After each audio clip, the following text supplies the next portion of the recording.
Good morning friends, welcome to Jharkhand परीक्षा। झारखंड सामान्य अध्ययन में ये जो टॉपिक चल रहा था, जिसमें हम लोग पढ़ रहे थे झारखंड के आंदोलन विद्रोह। लास्ट में हम लोगों ने क्या पढ़ा था? झारखंड में जो तमाड़ विद्रोह हुआ था और उस पर बेस्ड ऑब्जेक्टिव क्वेश्चन। ठीक है, आज हम लोग देखेंगे हो विद्रोह। हो विद्रोह पढ़ेंगे और इसके बाद पढ़ेंगे कोल विद्रोह, क्योंकि एक दूसरे से जुड़ा हुआ है। ठीक है, तो हो विद्रोह इसको कंप्लीट करेंगे, फिर इस पर बेस्ड ऑब्जेक्टिव क्वेश्चन करेंगे और इसी तरह से ये जो विद्रोह का टॉपिक है ये बहुत ही बढ़िया तरीके से कंप्लीट किया जाएगा। ओके, अच्छा, बहुत लोगों ने हिस्ट्री नहीं पढ़ा है और वो विद्रोह पढ़ना स्टार्ट कर दे रहे हैं, तो मैं उनको ये कहूँगा कि आप पहले हिस्ट्री पढ़ लीजिए, क्योंकि हिस्ट्री में जो मैंने आपको रीजनल डायनेस्टी पढ़ाया है उससे ये सब जो विद्रोह है लिंक्ड है। ओके, तो अगर अच्छे से कंसेप्चुअली समझना इन सब चीज़ों को तो आप पहले हिस्ट्री पढ़ लीजिए।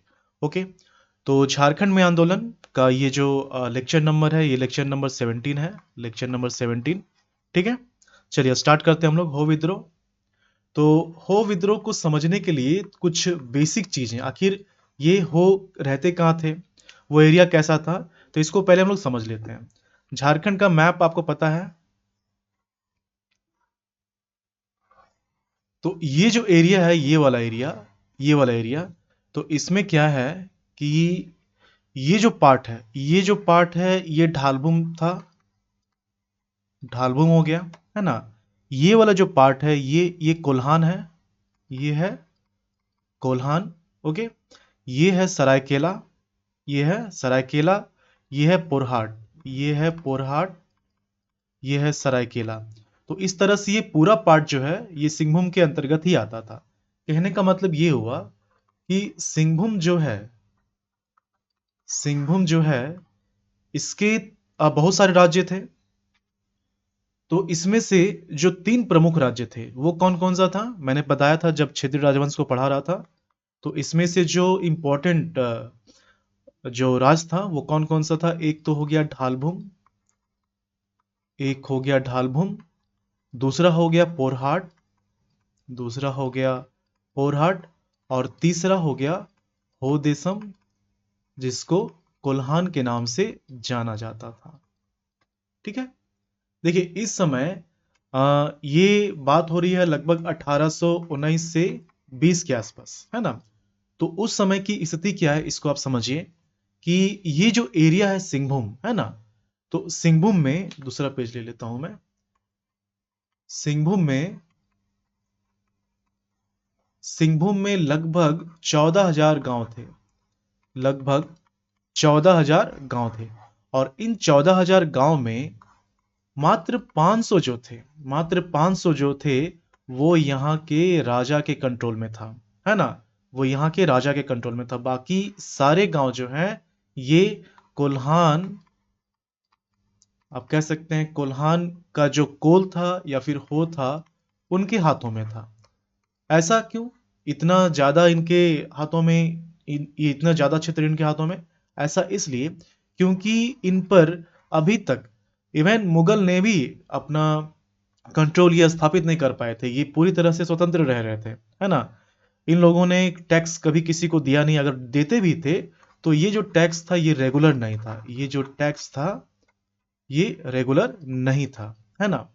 तो अब क्या होता है कि अभी तक तो स्थिति ये थी कि ये स्वतंत्र रह रहे थे, है ना, चाहे मुगल हो गया या मराठा हो गया, तो उनका प्रभाव इस क्षेत्र में उतना नहीं पड़ा था, इन पर उतना क्षेत्र नहीं पड़ा था। देखिए जब अंग्रेज यहाँ पर आते हैं तो आप अभी भी पढ़ते हैं कि इसको लुटेरा बोला जाता है, उसको चोर बोला जाता है। तो स्थिति ऐसी रही थी कि अंग्रेजों से वो लूटपाट करते थे, अंग्रेजों से ही पैसा लूटते थे, तो नाम उनको दे दिया गया और वही चीज अभी तक हम लोग पढ़ रहे हैं, है ना। तो कोल जो है इनको लुटेरा बोला जाता था, हो जो है इनको लुटेरा बोला जाता था, जबकि ये अंग्रेजों को ही लूटते थे या फिर वैसे राजा को, जो राजा अपनी प्रजा की सेवा नहीं करती थी, कहने का मतलब अपने प्रजा का शोषण करती थी। तो ये सब चीजें थी। अब होता क्या है कि 1820 में, है ना, 1820 में यहाँ का जो राजा रहता है, यहाँ का जो राजा रहता है, देखिए सिंहभूम है ना, सिंहभूम है, मेन राजा हो गया सिंहभूम का, और उसके अंतर्गत हम लोग बात करेंगे पोरहाट की, उसके अंतर्गत हम लोग बात करेंगे पोरहाट की। ओके, तो होता क्या है कि अंग्रेज तो सिंहभूम में प्रवेश कर चुका है ना। अब ये यहाँ पर आना चाहता है और सिर्फ पोरहाट ही नहीं, उसका तो मकसद कुछ और ही है। धीरे धीरे वो पूरे क्षेत्र में फैलना चाहता है। तो यहाँ पर ये अपना नियंत्रण स्थापित करना चाहता है। कौन? अंग्रेज, है ना। अब यहाँ का जो राजा था, कहीं कहीं बुक में लिखा हुआ जगन्नाथ सिंह, कहीं कहीं बुक में लिखा हुआ है जगन्नाथ सिंह, और ज्यादातर बुक में लिखा हुआ है घनश्याम सिंह। घनश्याम सिंह, तो आप इसे सही मान के चलिए, घनश्याम सिंह। ठीक है। तो घनश्याम सिंह ये था कि हो या फिर कोल लोगों पर तो अपना प्रभुत्व जो है स्थापित कर नहीं पाया था। अब अंग्रेज यहाँ पर आता है, अंग्रेज यहाँ पर आता है, घनश्याम सिंह को कहता है कि तुम जो है मुझे सालाना टैक्स दिया करो। ठीक है। अब घनश्याम सिंह खुद ये टैक्स नहीं ले पाता है। कोई भी राजा टैक्स कब देगा? अगर वो खुद से टैक्स लेगा तो जो हो लोग हैं, ये खुद इनको टैक्स नहीं देते हैं, तो ये इसको टैक्स कहां से देगा? तो घनश्याम सिंह बोलता है कि ठीक है, मैं आपकी अधीनता स्वीकार करने के लिए तैयार हूं, लेकिन मेरी 3 शर्तें हैं, आप उन 3 शर्तों को पूरा कर दीजिए। अंग्रेज बोलता है बताओ कौन शर्तें हैं आपकी? तो ये शर्त रखता है। पहला शर्त ये होता है पहला शर्त ये होता है कि सरायकेला, अब देखिए इसी के एवज में यहाँ पर मुद्दा क्या था? मुद्दा ये था कि घनश्याम सिंह को बोला जा रहा था कि तुम टैक्स दो। घनश्याम सिंह बोलता है कि नहीं, टैक्स तो मैं नहीं दे पाऊंगा क्योंकि खुद मैं टैक्स नहीं ले रहा हूं। तो कुछ कंडीशन को आप पूरा कीजिए, फिर मैं आपके अधीन में रहूंगा। तो यहाँ बात हो रही है टैक्स की। अब घनश्याम सिंह लगे हाथ क्या करता है कि सरायकेला का उस समय जो राजा था अभिराम सिंह, सरायकेला साथ ही साथ खरसावां, खरसावां, है ना। ये बोलता है कि सरायकेला खरसावां का जो राजा है उसे आप हटाकर या फिर किसी तरह से सरायकेला खरसावां पर आप मेरा कंट्रोल स्थापित करें, है ना। पहला ये हो गया। चलिए, ये एक्स्ट्रा वाला खुद तो वो कर पा नहीं रहा था तो अंग्रेज को बोल दिया, ये पहला हो गया। दूसरा ये हो गया कि सरायकेला खरसावां, है ना, तो यहाँ का जो राजा था जिस पर वो अपना कंट्रोल स्थापित करना चाहता था, तो यहाँ के जो राजा थे अभिराम सिंह नाम था। अभिराम सिंह, याद आ रहा होगा आपको, अभिराम सिंह। तो इसके पास ये जो पोरहाट का राजा है घनश्याम सिंह, इनकी जो कुल देवी है, इनकी जो कुल देवी है, क्या नाम है? कहीं कहीं पौरा लिखा रहता है ना। कहीं कहीं जो है पौरा लिखा रहता है, और कहीं कहीं देखने को मिलेगा पोयड़ा, है ना। तो ये जो है कहीं कहीं पौड़ी मिलता है, पौड़ी। तो इनकी जो प्रतिमा है, इनकी प्रतिमा जो है, ये सरायकेला खरसावां के जो राजा थे वो घनश्याम सिंह पर अटैक करके ये प्रतिमा ले गए थे। तो घनश्याम सिंह अंग्रेज को कहते हैं कि इस प्रतिमा को मुझे आप वापस दिलाइए, वापस दिलाना। ये 2 कंडीशन हो गया। अब देखिए, यहाँ घनश्याम सिंह मतलब स्थिति ऐसी है कि वो एक प्रतिमा तक वापस नहीं ला पाते हैं, तो अंग्रेजों के सहारे अपनी बात मनवा रहे हैं। ये दूसरा हो गया।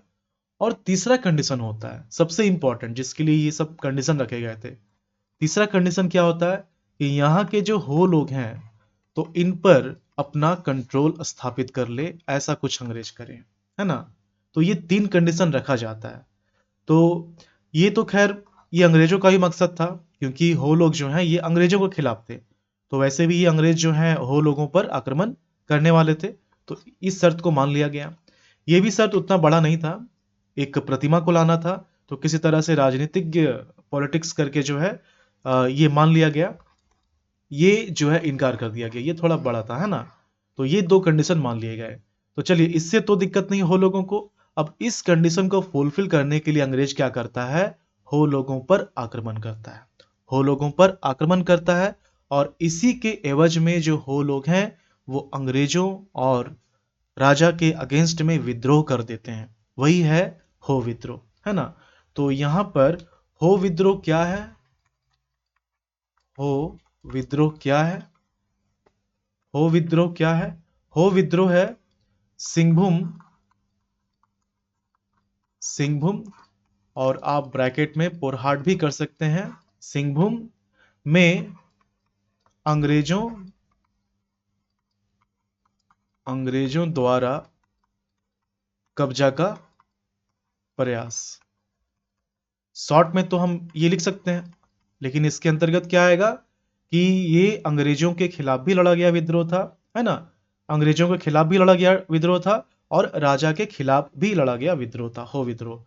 ओके, तो होता ये है कि अंग्रेज इस पर अटैक करते हैं। अंग्रेज जो है इस पर अटैक करते हैं हो लोगों पर, और कहते हैं कि तुम जो है अधीनता स्वीकार करो मेरी, और अंग्रेजों जो राजा है उनको टैक्स देना तुम शुरू करो, क्योंकि ये टैक्स देंगे राजा को तभी तो अंग्रेज टैक्स ले पाएगा राजा से। और वैसे भी राजा का कंडीशन भी था ये। तो हो लोग इतनी आसानी से तो इन लोगों ने मुगल की नहीं मानी, जो कि इतना बड़ा उनका साम्राज्य था। तो अंग्रेजों की बात कहाँ से सुनते हैं। तो होता ये है कि हो लोग जो है इस चीज को स्वीकार नहीं करते हैं, और ये युद्ध लड़ना पसंद करते हैं। ये जो है ये युद्ध लड़ना पसंद करते हैं। ओके, अब ये काल है 1820 का, ये समय है 1820 का, है ना। 1820 में चाईबासा में, चाईबासा में, और किसके नेतृत्व में, जो अंग्रेज से जो लीडर था उसका नाम क्या था, मेजर रफसीज, मेजर रफसीज। तो इसके नेतृत्व में अंग्रेज की जो सेना है ये हो लोगों पर आक्रमण करती है, युद्ध होता है। फाइनली हो लोगों को ये पराजित करते हैं, फाइनली हो लोगों को ये पराजित करते हैं। फिर ये जो है हो लोग टैक्स देने के लिए राजी हो जाते हैं, है ना। तो इस तरह से ये जो युद्ध है वो खत्म होता है। ओके, लेकिन अभी ये कंप्लीटली खत्म नहीं हुआ है ना। अभी आपको याद होगा स्टार्टिंग में ही मैंने बताया था कि 14,000 गांव थे। 14,000 गांव में मात्र 500 जो थे ये राजा के पास था, बाकी सभी कोल्हान के हाथों में आता था, मतलब यहाँ के जो लोग थे उसके कंट्रोल में था। इतनी आसानी से कैसे हार मान लेंगे। तो फिर क्या होता है कि जो कोल्हान का क्षेत्र है, या फिर हो देशम जिसको बोलते हैं, हो देशम कहने का मतलब इनका जो क्षेत्र था, है ना। तो ये जो एरिया है ये नॉर्थ हो गया और ये साउथ हो गया। तो इन लोगों पर आक्रमण किया गया था 1820 में, किसके द्वारा, कैप्टन या मेजर, मेजर रफसीज के द्वारा, मेजर रफसीज के द्वारा, है ना। तो ये लोग जो ऊपर वाले क्षेत्र हैं, मतलब उत्तरी क्षेत्र के जो लोग हैं, ये टैक्स देने के लिए राजी हो जाते हैं। लेकिन ये जो है राजी नहीं होते हैं। साउथ में कोल्हान के दक्षिण के जो लोग हैं ये टैक्स देने के लिए राजी नहीं होते हैं, और ये विद्रोह करते हैं, है ना। अब होता ये है कि इन पर भी अब वर्चस्व स्थापित करना है तो पूरे को अपने कंट्रोल में लेना पड़ेगा, है ना। तो होता ये है कि 1821 में, 1821 में, 1821 में colonel, colonel Richard, colonel Richard के नेतृत्व में जो है ये वाला जो पार्ट है इस पर जो है अंग्रेजों की सेना की एक टुकड़ी भेजी जाती है। युद्ध होता है, 1 महीने तक युद्ध चलता है, और फाइनली होता ये है कि जो अंग्रेज हैं वो जीत जाते हैं, है ना। अंग्रेज जो हैं वो जीत जाते हैं, और हो लोगों को अधीनता स्वीकार करनी पड़ती है। ये लोग फिर टैक्स देने के लिए राजी हो जाते हैं, है ना। टैक्स देने के लिए ये राजी हो जाते हैं। लेकिन कहीं ना कहीं जैसा कि बताया गया बहुत बड़ा क्षेत्र था, बहुत सारे लोग थे, तो कहीं ना कहीं बहुत लोगों में ये विद्रोह की भावना बची हुई थी कि कैसे हम अंग्रेजों के अगेंस्ट खड़ा हो जाएं, कैसे यहाँ के राजा के अगेंस्ट खड़ा हो जाएं, है ना। तो धीरे धीरे ये जो विद्रोह की भावना पनप रही थी, इसी का एक आप कह सकते हैं रिजल्ट जो बड़ा होके निकलता है वो है कोल विद्रोह, वो है कोल विद्रोह। बहुत सारे रीजन है ना। तो अभी जो है हो विद्रोह हम लोगों ने पढ़ा, अभी यहाँ पर हम लोग इसको रहने देते हैं, ठीक है। और जो कोल विद्रोह है तो इसमें बहुत सारे रीजन आते हैं, बहुत सारे कारण है इसके, हम लोग एक एक करके समझेंगे। तो अभी तक हम लोगों ने क्या समझा, अभी तक हम लोगों ने समझा कि 1820 में, 1820 में कैप्टन रफसीज, कैप्टन रफसीज जो है ये आक्रमण करता है हो लोगों पर, हो देशम पर, कोल्हान पर, और हो लोगों को पराजित कर उनको अधीनता स्वीकार करने के लिए आ, राजी कर लेता है, ठीक है। ये हो गया। फिर ये हो लोग जो हैं फिर से, खासकर कोल्हान का जो दक्षिणी भाग है, ये फिर से अंग्रेजों के खिलाफ खड़ा होते हैं। और फिर 1821 में, 1821 में कर्नल रिचर्ड, 1821 में कर्नल रिचर्ड के नेतृत्व में जो है ये अंग्रेजों की एक सेना हो लोगों पर आक्रमण करती है, हो लोग हार जाते हैं, और फाइनली ये अधीनता स्वीकार करती है। तो जो हो विद्रोह ये कोल विद्रोह नहीं है, ये हो विद्रोह के बारे में बताया जा रहा है। कोल विद्रोह इसके बाद है ना, 1831 से 32 हम लोग पढ़ेंगे। तो जो हो विद्रोह है इसका टाइम पीरियड क्या हो जाएगा, 1820 से 21। ओके, तो ये था हो विद्रोह। इस पर बेस्ड हम लोग एक क्वेश्चन कर लेंगे और फिर हम लोग स्टार्ट करेंगे कोल विद्रोह।